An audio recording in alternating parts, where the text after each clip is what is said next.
Assalamualaikum warahmatullahi wabarakatuh. Alhamdulillahirabbil alamin wa bihi nasta'in wa ala umuri dunya waddin wassalatu wassalamu ala asyrafil anbiya'i wal mursalin sayyidina Muhammadin wa ala alihi washabihi ajmain amma ba'du. Rabbi shrah li sadri wa yassir li amri wa hlul 'uqdatam min lisani yafqahu qawli.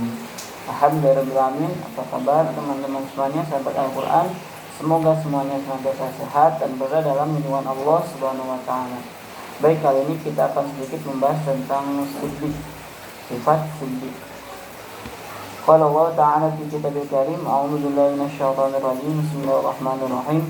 Ya ayyuhalladzina amanu taqullaha wa kunu ma'as-shadiqin. Artinya wallahu alam bi haqiqatil murad. Wahai orang-orang yang beriman, bertakwalah kalian kepada Allah dan jadilah kalian bersama orang-orang yang benar. Wa qala Nabi sallallahu alaihi wasallam an Ibnu Mas'ud radhiyallahu anhu qala Nabi sallallahu alaihi wasallam inna sidqa yahdi ilal bir wa innal bir yahdi ilal jannah wa innar rajula yasduqu hatta yaktuba indallahi siddiqan wa innal kadhiba yahdi ilal fujur wa innal fujura yahdi ilan nar wa innar rajul la yakdzibu hatta yaktuba indallahi kadzaban wa huwa muttafaq alaih. Artinya dari sahabat Abdullah bin Mas'ud radhiyallahu anhu, beliau menerima hadis dari Nabi sallallahu alaihi wasallam, inna sidqa, sesungguhnya sifat sidik itu adalah benar, jujur, yahdi ilal bir, menunjukkan orang kepada kebaikan, wal bir, dan kebaikan, yahdi ilal jannah, mengantarkan manusia atau orang tersebut kepada surga. Dan apabila seorang laki-laki dia itu selalu berbuat jujur atau berkata benar, hatta yaktuba indallahi siddiqan, maka orang itu akan Allah catat sebagai siddiq, orang yang sangat benar atau selalu berbuat benar. Wa innal kadhiba, sebaliknya jujur, baiknya sungguh kebohongan itu yahdi al fujur, akan mengantarkan pelakunya kepada keburukan. Wal fujur, dan keburukan yahdi ilan nar, keburukan akan mengantarkan pelakunya kepada neraka. Dan sungguh apabila seorang itu selalu berbohong, maka Allah catat dia sebagai kadzab, artinya pembohong besar atau pendusta besar. Hadis ini diriwayatkan oleh Muttafaq alaih. Baik, berbicara tentang siddiq dengan benar dan jujur, ada kisah yang sangat syarat dengan hikmah, yaitu kisah Umar bin Khattab menegur Khalifah Mesir Amr bin As. Pada masa Khalifah Umar bin Khattab, beliau mengangkat Amr bin Aus sebagai gubernur Mesir. Di sana di Mesir, gubernur membangun istana yang megah. Akan tetapi di depan istananya ada satu bangunan kumuh reot yang jika dilihat mengganggu pemandangan dari istana. Bangunan itu milik seorang Yahudi tua. Maka gubernur ingin membangun masjid megah di depan istananya yang ada bangunan Yahudi tersebut. Maka Gubernur Amr bin As memanggil Yahudi tersebut dan meminta agar Yahudi tersebut menjual tanah tersebut padanya. Gubernur minta dibayar bangunannya 2 kali lipat, atau tanahnya dibayar 2 kali lipat. Tapi apa jawab Yahudi tersebut? Tidak, Tuan, aku tidak akan menjualnya karena itulah satu-satunya tanah yang aku miliki. Aku bayar 3 kali lipat. Tidak, Tuan, karena itu adalah satu-satunya harta yang aku miliki. Sampai gubernur menawar dengan 5 kali lipat, tapi jawaban yang sama tetap yang ia dapatkan sebagaimana jawaban sebelumnya. Akhirnya karena geram, Gubernur Amr bin As memaksa. Beliau merobohkan bangunan reot tersebut milik Yahudi tua dan mulai membangun fondasi bangunan masjid yang megah nanti akan dibangun. Yahudi tersebut Dia sedih, dia tidak bisa berbuat apa-apa, tapi dia tidak putus asa. Akhirnya dia pergi ke Madinah, dari Mesir ke Madinah untuk mengadukan apa yang dia alami kepada khalifah, yaitu Umar bin Khattab. Sesampainya di Madinah, beliau mencari rumah khalifah. Maka ketika bertemu dengan Umar, beliau kaget.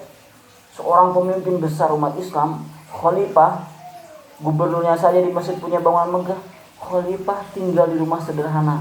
Bahkan khalifah menjamu Yahudi tersebut di halaman Masjid Nabawi. Masjid Nabawi bangunan yang biasa-biasa saja. Bahkan gubernur Umar bin Khattab berbaur dengan masyarakat seperti rakyat biasa. Disitulah beliau kagum kepada Umar bin Khattab. Maka Umar menanyakan, ada apa wahai bapak?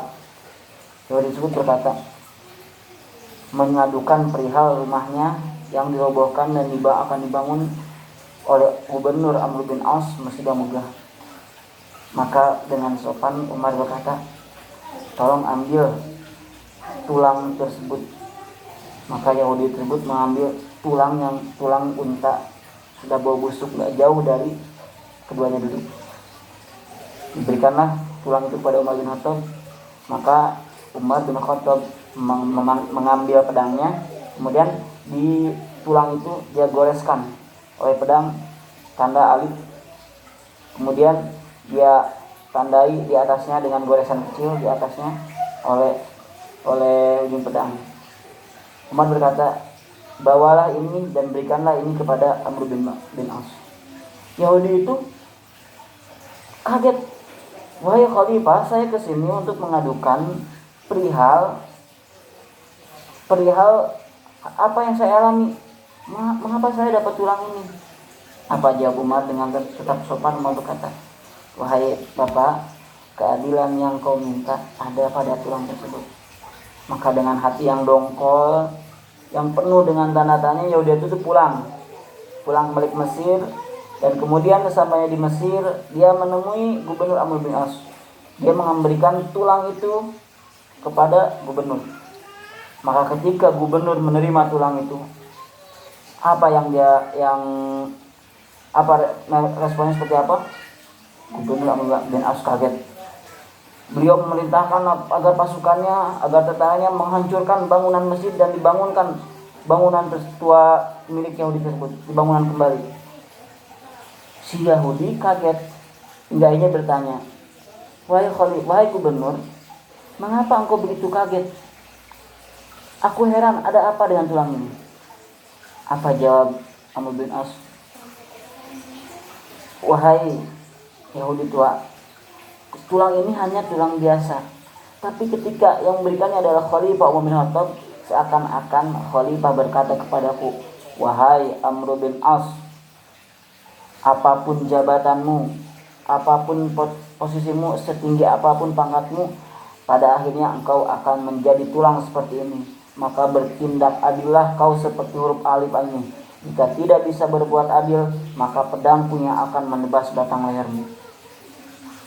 Yahudi itu akhirnya kaget. Beliau kagum dengan teguran yang diberikan oleh Khalifah Umar bin Khattab kepada Amr bin As. Akhirnya Amr bin As memimpin tentaranya untuk membongkar lagi bangunan masjid tersebut. Karena melihat begitu adilnya, begitu benarnya Khalifah Umar bin Khattab dalam menegakkan keadilan meskipun itu pada seorang Yahudi tua dan akan dibangunkan masjid, Umar tetap berlaku adil dan tetap berlaku benar kepada Yahudi tersebut, hingga akhirnya Yahudi tersebut memeluk Islam. Beginilah akhlak yang dicontohkan oleh sahabat sekaligus mertua Rasulullah SAW. Ini merupakan tarbiyah dari baginda Nabi besar Muhammad SAW, sehingga beliau bisa digelari dengan Al-Faruq, yaitu pembeda antara hak dan batil. Baik, cukup sekian cerita ini, mudah-mudahan bermanfaat. Kurang dan lebihnya Pak Aziz mohon maaf. Wabillahi taufiq wal hidayah, wallahu a'lam. Assalamualaikum warahmatullahi wabarakatuh.